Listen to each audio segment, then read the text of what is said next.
একটি ছিল অনেক ঘন জঙ্গল।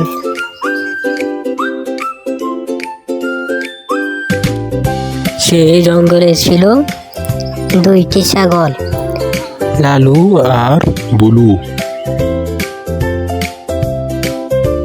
তারা দুই ভাই ঘাস খাচ্ছিল।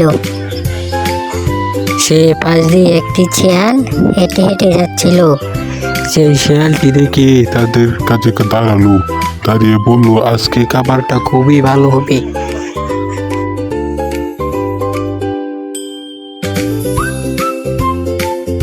শিয়াল যখনই এটা বলল, তারা দুই ভাই মিলে একসাথে শেয়ালের উপরে হামলা করলো।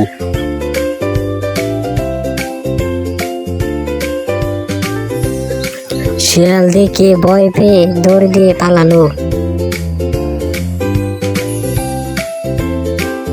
পালিয়ে সে জঙ্গল থেকে বের হয়ে গেল।